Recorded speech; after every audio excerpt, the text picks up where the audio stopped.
ஏய் பையா அது கீழே போடுறா முத. சிமெண்ட் முட்டையை கீழே போடுறா. யோ இன்ஜினியர் என்ன அவன் மனசுல நினைச்சுக்கிட்டு இருக்க? பணம் என்ன மாத்திரை காக்கின்னு நினைச்சுக்கிட்டு இருக்கியா? எதுக்கு சார் இப்படி கோவப்படுறீங்க? எனக்கு ஒன்றும் புரியலையே. உனக்கு ஒன்றும் புரியாதியா? அவன்கிட்ட பேசி இவன்கிட்ட பேசி பேரம் பேசி விலை கம்மியா சிமெண்ட் முட்டையை நான் வாங்கி போட்டோம்னா நீ அதெல்லாம் வேணாம் திருப்பி அனுப்பிக்கிட்டு இருக்கியா?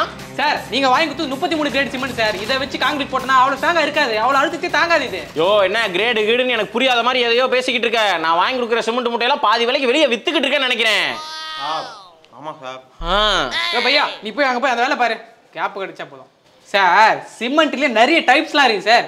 அதெல்லாம் என்ன, அதே மாதிரி காங்கிரீட்டுக்கு என்ன சிமெண்ட் போடணும், பூசாலிக்கு என்ன மாதிரியான சிமெண்ட்டை யூஸ் பண்ணணும், இந்த சிமெண்ட்டில் கிரேடுலாம் வருதுல்ல அதெல்லாம் என்ன கணக்கு, அதை பற்றிலாம் சொல்கிறேன். அதெல்லாம் தெரிஞ்சிட்டதுக்கு அப்புறம் சிமெண்ட்ன்றதை வாங்குங்க. அட்டேங்கப்பா நீ அப்படி என்ன பெரிய தெரியாத கணக்கை நீ சொல்லிட போற, சொல்லி கேட்போம். சார் நான் முன்னாடி சொன்ன மாதிரி இந்த சிமெண்ட்ல நிறைய டைப்ஸ்லாம் இருக்கு. ஆனால் கன்ஸ்ட்ரக்ஷனில் யூஸ் பண்ணுறது என்னமோ 3 வகையான சிமெண்ட் தான் அதிக அளவில் யூஸ் பண்ணுவாங்க.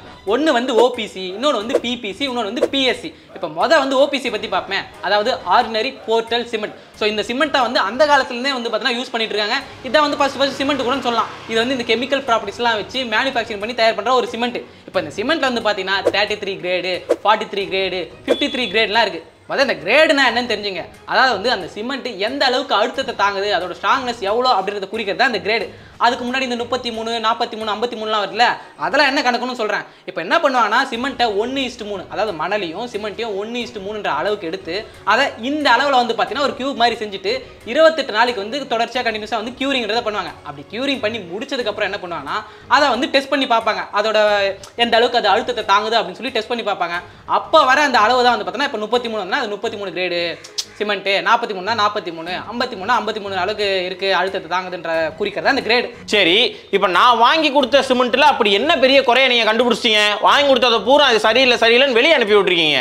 அப்படி இல்லை சார், நீங்கள் 33 கிரேட் வாங்கி கொடுத்துட்டீங்க. ஆனால் நம்ம காங்கிரீட் போடணும். இப்போ எந்தெந்த கிரேட் சிமெண்ட் எதுக்கு யூஸ் பண்ண சொல்கிறேன் பாருங்களேன். இப்போ நீங்கள் பூசு வேலை பண்ண போறீங்க, வால் ஒர்க்லாம் பண்ண போறீங்க, இந்த சிமெண்ட் வச்சு பூச போறீங்கன்னா அதுக்கு 33 கிரேடு 43 கிரேடுன்றதை யூஸ் பண்ணிக்கலாம். இப்போ நீங்கள் காங்கிரீட் போட போறீங்க அப்படின்ற பட்சத்தில் 53 கிரேட் அதான் பார்த்தீங்கன்னா அதிக அழுத்தத்தை தாங்கும். ஸோ அதுதான் பார்த்தா இந்த காங்கிரீட்லாம் யூஸ் பண்ணோம். நீங்கள் வாங்கி கொடுத்தது பூரா 33, ஆனால் நம்ம பண்ண போகிற வேலையை காங்கிரீட் வேலை, அதனால தான் அதெல்லாம் திருப்பி அனுப்பிச்சிட்டு இருக்கேன்.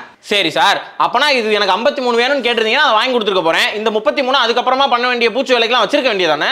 சொல்றது கரெக்ட் தான் சார், ஆனால் தேவைக்கு அதிகமாக இருக்கு. குறிப்பிட்ட அளவு வந்தாலே போதும்னு சொல்லி கணக்கு பண்ணிட்டு தான் மிச்சம்லாம் அனுப்பிச்சிட்டு இருக்கேன். ஓ அப்படியா? நாங்க பாருங்க ஸ்டாக் இருக்கு பாருங்க, நீங்க வாங்கி கொடுத்ததுல கொஞ்சம் வச்சிருக்கேனா? ஆமா அதெல்லாம் பூசு வேலைக்கு வால் ஒர்க்குக்கு அதுக்காக தான் வச்சிருக்கேன். நான் இந்த பையாவை நம்பி பையா தூக்கிட்டு போனா நான் மூட்டையை வெளியே சார் ஏதோ நீங்க சொல்லி தான் தூக்கிட்டு போறேன் நினைச்சு உங்களை தப்பா நினைச்சேன் சார். போயிரு பையா போயிரு, நீங்க சொல்லுங்க சார். வேலைக்கு டீ மட்டும் குடிக்கிறப்பல வேலை செய்யறது இல்ல. பையாவெல்லாம் திட்டாதீங்க சார், கஷ்டப்பட்டும் எப்படி வேலை செய்யறாங்க. சரி பையா இஞ்சி ஓகே. இப்போ ஓபிசி சிமெண்ட்டை பத்தி சொல்லிட்டேன், அடுத்து பிபிசி சிமெண்ட். சார் அதான் ஓபிசி வச்சே வீடு கட்டலாம்னு சொல்லிட்டீங்களே, அப்புறம் எதுக்கு இந்த பிபிசி சிமெண்ட்? சொல்கிறேன் சார், இந்த ஓபிசி கெமிக்கல்லாம் வச்சு தான் மேனுஃபேக்சரிங் பண்ணி பண்ணுறாங்கன்னு சொல்கிறேன். இதனால் பார்த்தோன்னா சுற்றுச்சூழலுக்கு நிறைய பாதிப்பு ஏற்படுது. இதுக்கு ஆல்டர்னேட்டிவாக எதனா கொண்டு வரணும் அப்படின்னு சொல்லிட்டு பார்த்தோன்னா பல ரிசர்ச்லாம் பண்ணி அதுக்கப்புறம் கண்டுபிடிச்சது இந்த பிபிசி சிமெண்ட். அதாவது போர்ட்டல் சொல்லனா சிமெண்ட். இந்த ஃபேக்ட்ரிலாம் நிலக்கரி எரிக்கிற மாதிரி எதனா விஷயங்களா இருக்கும். ஸோ அதில் வர சாம்பல் பார்த்தோன்னா இதில் யூஸ் பண்ணி ஆட் பண்ணுவாங்க. அதுல ஒரு முக்கியமான விஷயம் இருக்குது சார், இது எந்த அளவுக்கு ஆட் பண்ணால் இது பைண்டிங்கில் எந்த ஒரு பிரச்சனையும் வராது அப்படின்ற மாதிரி கேல்குலேஷன்லாம் பண்ணி தான் சிமெண்ட்டோட ஒரு குறிப்பிட்ட அளவு ஃப்ளை ஆஷ் பார்த்தோன்னா ஆட் பண்ணுவாங்க. இப்படி பண்ணுறது மூலிமா பார்த்தோன்னா அந்த வேஸ்டேஜும் அந்த ஃப்ளை ஆஷ் வேஸ்டேஜும் பார்த்தோன்னா யூஸ் பண்ண மாதிரி ஆச்சு, சுற்றுச்சூழலுக்கும் நன்மை. ஸோ அது மாதிரி ஒரு ஆல்டர்னேட்டிவான விஷயமாக தான் இந்த பிபிசியை கண்டுபிடிச்சாங்க. இதில் என்ன ஒரு விஷயம்னா இப்போ பரவலாக எல்லா கன்ஸ்ட்ரக்ஷன்லையும் பார்த்தோன்னா பிபிசி தான் அதிகமாக யூஸ் பண்ணிட்டு இருக்காங்க. ஓ இதுக்கு தான் இந்த பிபிசி சிமெண்ட்டுங்கிறது வந்துச்சா? ஆமாம்மா, ஏன்னா சுற்றுச்சூழல் நமக்கு ரொம்ப ரொம்ப முக்கியம், அதானே எல்லாமே. சுற்றுச்சூழல்ன்ற சொல் வரைக்கும் எங்களுக்கு தெரியுது.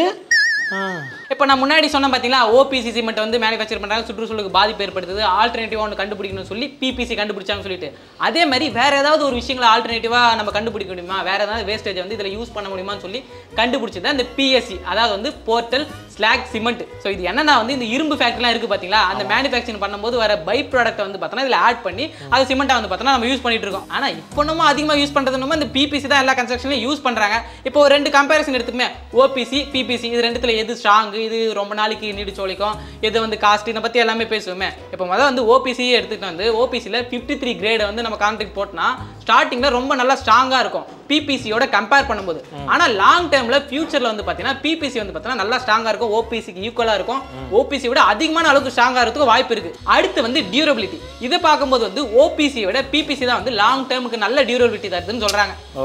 இப்ப காஸ்ட்னு எடுத்துக்கிட்டா வந்து ஓபிசியை விட பிபிசி தான் வந்து ரொம்ப கம்மியான விலையில கிடைக்குது எல்லா இடத்துலயும். அதே மாதிரி ஓபிசி உங்களுக்கு வேணா எல்லா இடத்துலயும் அவ்வளவு சீக்கிரத்துல கிடைச்சிடாது, நீங்க அதை ஆர்டர் பண்ணி வாங்குற மாதிரி தான் இருக்கும். ஸோ இந்த மாதிரி விஷயங்கள்லாம் இருக்கு. இன்னொரு முக்கியமான விஷயம்னா இந்த பிபிசியில் இந்த கிரேடுலாம் எதுவும் கிடையாது. ஓபிசியில் சொன்ன பார்த்தீங்களா 53, இந்த 43, 33 இந்த மாதிரி கிரேட்லாம் இருக்குன்னு, அந்த மாதிரி எந்த ஒரு கிரேடை வந்து பார்த்தீங்கன்னா பிபிசியில் கிடையாது. நீங்கள் வாங்கும்போதே வந்து கன்ஸ்ட்ரக்ஷனுக்கு இந்த காங்கிரீட் போகிறதுக்கு பூசி வேலைக்குன்னு சொல்லி கேட்டு வாங்கிக்கிற மாதிரி இருக்கும். ஓ, சிமெண்ட்ல இவ்வளோ விஷயம் இருக்கு. ஆமா சார், இது தெரியாம நீங்க பாட்டு கோவப்பட்டீங்க. இப்போ நம்ம வீடுன்னு கட்டுறனா வந்து அதுல என்னென்ன விஷயம் வாங்கி போடுறோம் என்ன ஏதுன்றதெல்லாம் வந்து இன்ஜினியர் தான் இருக்காங்களே அவங்ககிட்ட பார்த்துப்போம், நம்மளுக்கு தெரிஞ்சது தானே, கொத்தனா தான் இருக்காங்க அவங்க பார்த்துப்போன்னு விட்டுறாம நம்மளே வந்து பார்த்தா அதை பற்றிலாம் தெரிஞ்சு வச்சுக்கணும் சார். அடுப்பான விஷயங்களா சிமெண்ட்ல இந்த மாதிரி விஷயங்கள்லாம் இருக்கு. அதே மாதிரி செங்கல் எப்படி பார்த்து வாங்கணும், சிமெண்ட் எப்படி குவாலிட்டி செக் பண்றது, இந்த மாதிரி ஏகப்பட்ட விஷயங்கள் நிறைய இருக்கு சார். எல்லாத்தையுமே வந்து பார்த்தா நம்ம சேனல்லே போட்டிருக்கோம். அதோட லிங்க் எல்லாத்தையுமே வந்து பார்த்தீங்கன்னா கமெண்ட்ல இந்த லாட் டிஸ்கிரிப்ஷன்ல இந்த என் கார்டில் எல்லாத்துலேயும் கொடுத்துட்றேன். இன்னும் இதை பற்றி நிறைய டவுட்ஸ் எதனா இருந்தால் வந்து கீழே கமெண்ட் பண்ணுங்க, அதை பற்றி வீடியோ போட்டுடலாம். என்ன புரிஞ்சுதா? ஆமாம் ஆமாம் சார் புரிஞ்சுது.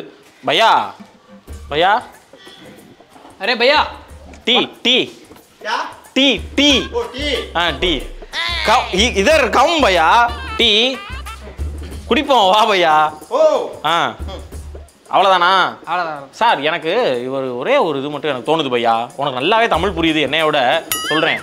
அம்மன் படத்தில் வர்ற வில்லை மாதிரியே அவர் இருக்காருல்ல, அந்த ஃபேஸ் கட் இவருக்கு இருக்கு பையா, நீ பார்த்து சொல்லு. अच्छा अच्छा அம்மன் படமும் பார்த்துருக்கியா பையா? इंजीनियर உனக்கு ஓட்டர் ஐடி எடுத்து கொடுத்துறேன், நீ இங்கேயே ஓட்டு போட்டுருக்கோம் பையா. 100 rupees no ஐயோ ஏய் 700 தரணும். 1000 ஜன்னல் வீடு இது அன்பு வாழும் கூடு.